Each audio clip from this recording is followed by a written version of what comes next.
There is this very specific ritual we all go through when we board a commercial flight, Oh, definitely. right? Like you walk down that jet bridge, you step onto the plane, and usually the cockpit door is just propped open. You glance to your left, and what do you see? Two pilots. Exactly. You see two pilots. They're flipping switches, reviewing flight plans, maybe just, chatting. And seeing those two humans sitting shoulder to shoulder, it gives you this immediate subconscious sense of security. Yeah, it really It's is. basically the visual definition of a safety net. It absolutely is. I mean, we are deeply, deeply conditioned to expect that redundancy. But the reality is, the aviation industry is currently laying the groundwork to fundamentally dismantle that image. Wow. Yeah, we're looking at a very near future where you board a plane, you glance to your left, and you see only one human being sitting in that cockpit. And the other seat is, well, it's either totally empty or replaced by a bank of servers. Okay, let's unpack this because we have a fascinating stack of aviation sources today detailing a massive shift in how airplanes are flown. And our mission for this deep dive is to figure out exactly how we're moving away from traditional two-pilot operations. Right. Now, the sources mention this acronym that acts as a sort of stepping stone, EMCO. How does that actually work in practice? So EMCO stands for Extended Minimum Crew Operations. Under this model, you do still technically have two pilots on the aircraft, but, and this is the key, they aren't in the cockpit together the whole time. Wait, so where is the other pilot? Sleeping, usually. During the long, high-altitude cruising portion of the flight, one pilot leaves the flight deck to sleep in a rest bunk. So that leaves just one human actively monitoring the aircraft. Just one person up front. Exactly. And the ultimate goal the industry is pushing toward is SPO, which is single pilot operations. Right. That's just one human captain from gate to gate, completely alone in the physical cockpit, and they're assisted by an AI, a digital first officer. So, I mean, why are we changing the DNA of an aviation system that has made commercial flying literally the safest form of travel in human history? Why mess with it? Well, whenever you ask why in a corporate context, you basically have to follow the money and the demographics. Sure. The global aviation sector is facing an acute pilot shortage right now. Boeing's current forecasts, and this is wild, they predict a deficit of over 600,000 commercial pilots by the 2030s. 600,000. Yeah, just to keep up with global travel demand. We simply do not have enough human beings entering the training pipelines to fly the planes we're actually building. That is, 600,000 is a staggering number. That's an entire mid-sized city of highly trained professionals we just need to conjure out of thin air. Right.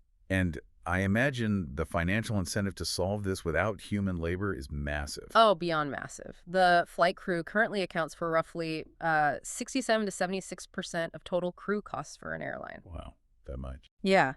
Proponents of this shift have modeled the economics, and transitioning to single pilot fleets could save the global airline industry up to $60 billion annually. $50 billion Yeah. every single year. Exactly. Okay, but how are we actually doing this? Because, look, when I hear computer flying the plane, I immediately think about my car's cruise control or, like, lane assist. Right, yeah. And sure, it works. But if the sun hits the camera wrong or a lane line is faded on the highway, the system gets confused and I have to grab the wheel immediately. Oh, for sure. I think of edge AI in cars as a sort of autonomic reflex, like pulling your hand off a hot stove without waiting for your conscious brain to process it. It's fast, but it doesn't understand the broader context. Yeah. So how can a commercial jet function without that second human brain verifying what the computer is doing? What's fascinating here is how the technology completely redefines the role of the machine itself. The goal is to shift cockpit systems from being passive tools, where a human inputs a heading and the autopilot just blindly follows it, to active collaborative teammates. They're developing AI platforms that don't just fly the plane, they actually actively monitor the human pilot. Let's look at how that actually works, starting with the systems Honeywell is developing. The sources talk about a platform called Darwin, which they literally refer to as a digital co-pilot, Yeah. and it uses a pilot state monitor. Yeah. How does a computer actually know what a human is experiencing? It uses a whole array of biometric sensors. So Darwin actively stands the human pilot sitting in the seat to check for drowsiness, cognitive overload, or physical incapacitation. Just by looking at them. Yeah, it tracks eye movement, blink rates, head position. It also calculates the complexity of the upcoming flight path using something called the task load monitor. Okay, so it knows what's coming next. Right, so if the aircraft is approaching a severe storm cell and the pilot is already visibly stressed, the AI can transparently reallocate lower-level tasks to itself to prevent the human from becoming overwhelmed. Wait, let me voice what every listener is probably thinking right now. What if the pilot is wearing, like, aviator sunglasses? Good question. Or what if it's a red-eye flight and the cockpit is pitch black? A human first officer can just lean over and say, "Hey, are you okay?" A camera waiting to see a blink rate seems incredibly fragile in the real world. That is a critical vulnerability, which is exactly why developers are trying to move beyond optical cameras. They're experimenting with infrared sensors that can actually penetrate darkness in sunglasses. Oh, interesting. Yeah, measuring pupil dilation, skin temperature. They're even looking at pressure sensors in the control yoke to measure grip strength. Wow. But you highlight the core issue, right? Darwin monitors the human, but if the human fails, who flies the plane? And that leads us directly to what Airbus is doing with their systems, Optimate and Dragonfly. Because if the human passes out, the plane needs to see the world itself. Exactly. The sources mention Airbus is using biomimicry. How does mimicking nature help a massive commercial airplane land? Well, it solves a huge computing problem. Think about an insect like a dragonfly. It doesn't have a heavy, complex brain, but it navigates at super high speeds using optical flow. Yeah, it calculates how fast the contrast of pixels or light and dark shapes is shifting across its field of vision.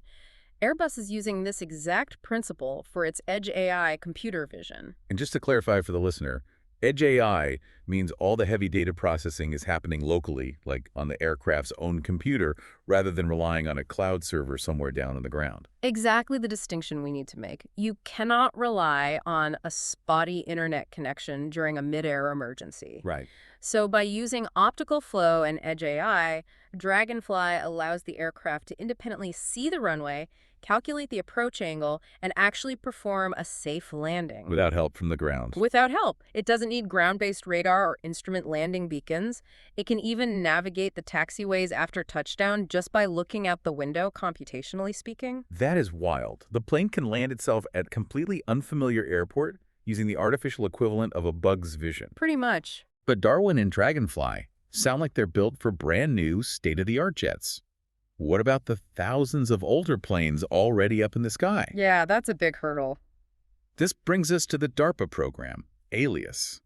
The sources describe it as a drop-in kit. How does software physically fly a 20-year-old analog jet? Well, because it isn't just software. Alias, the aircrew labor in cockpit automation system, it actually involves robotic actuators. Wait, robots? Yeah. You literally install a mechanical system into the empty co-pilot seat. It uses physical, robotic components to physically manipulate the analog yokes, throttles, and switches. So it's basically a robot sitting in the seat next to you, literally pulling levers. Exactly. And that fundamentally changes what the human pilot is doing. It shifts the human from being a hands-on operator to more of a mission supervisor. Okay. The AI handles the physical act of flying and maintaining airspeed, while the human manages the overall strategy and talks with air traffic control. Okay, so the technological mechanisms are undeniably advanced, and obviously that $60 billion savings is highly motivating for the industry. Very. But let's move from sunny day flying into worst-case scenarios. Because aviation safety isn't built on how well a plane flies when everything is fine. It's built on how a plane survives when a system breaks. Absolutely. And the sources focus heavily on the loss of crewed resource management, or CRM.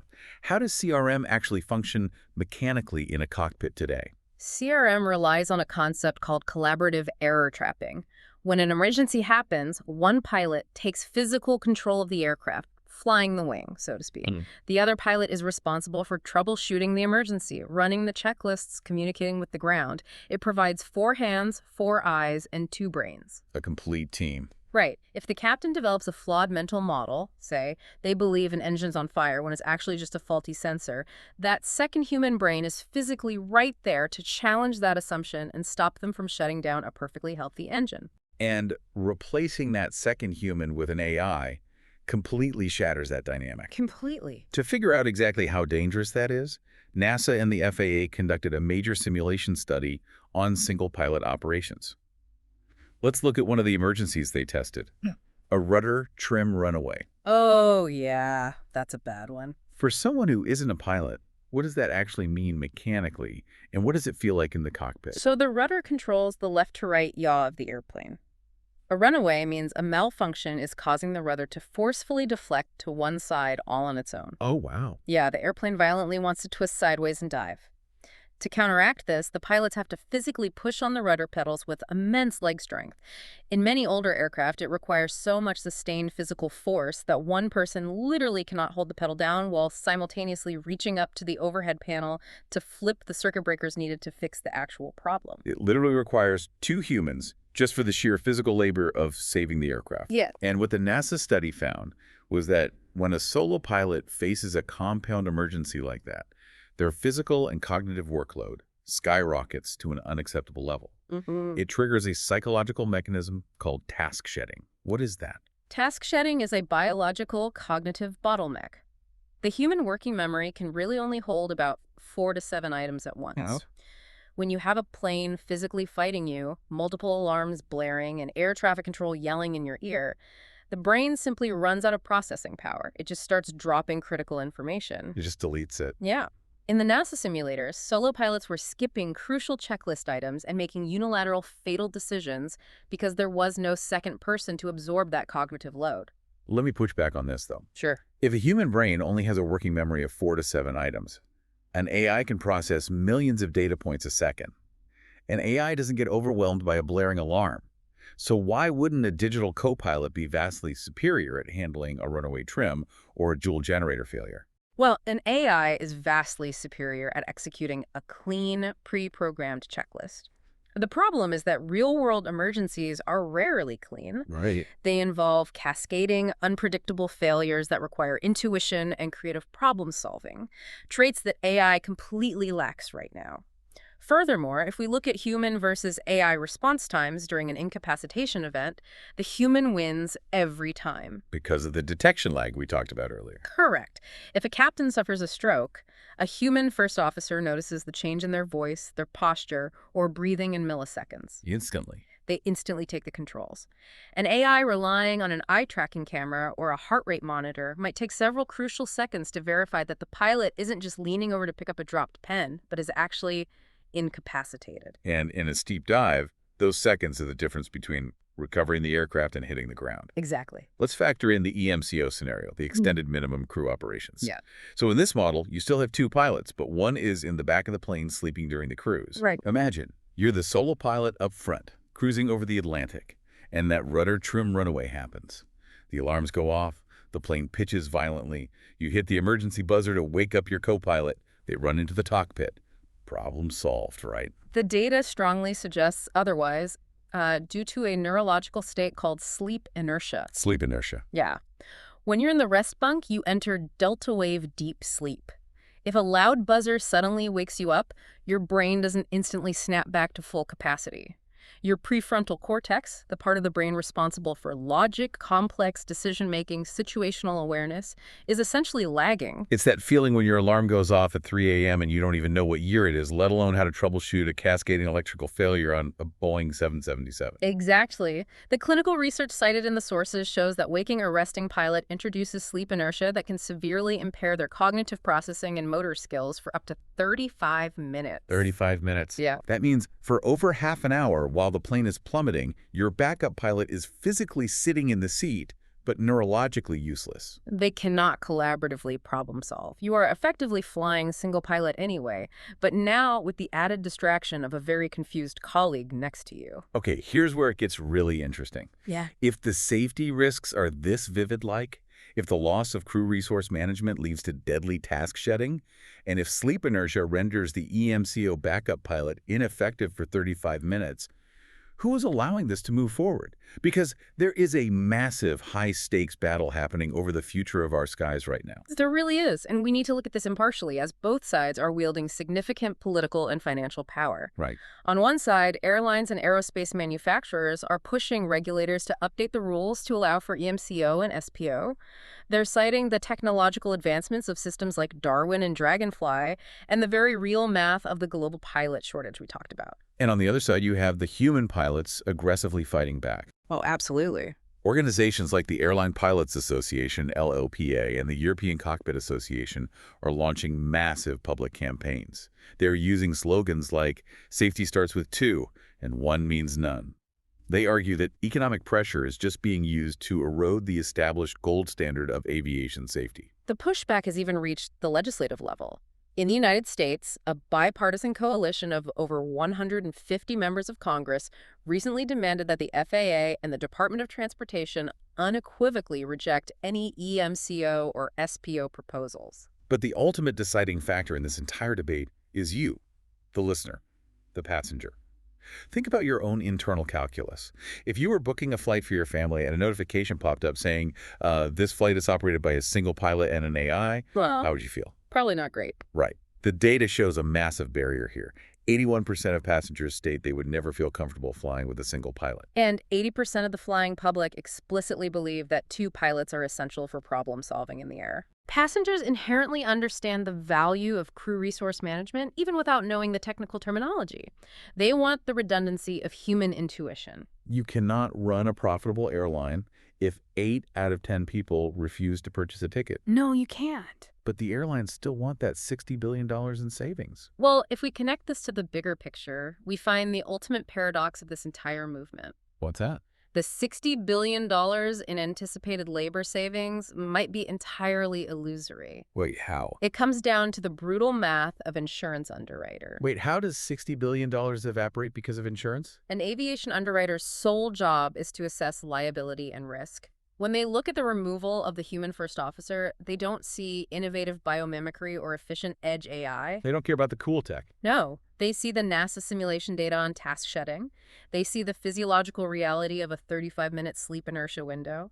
They see the catastrophic financial liability of an AI taking 3 seconds too long to realize a captain has had a heart attack. Right, because if a fully loaded passenger jet goes down, the payout from the insurance company is astronomical.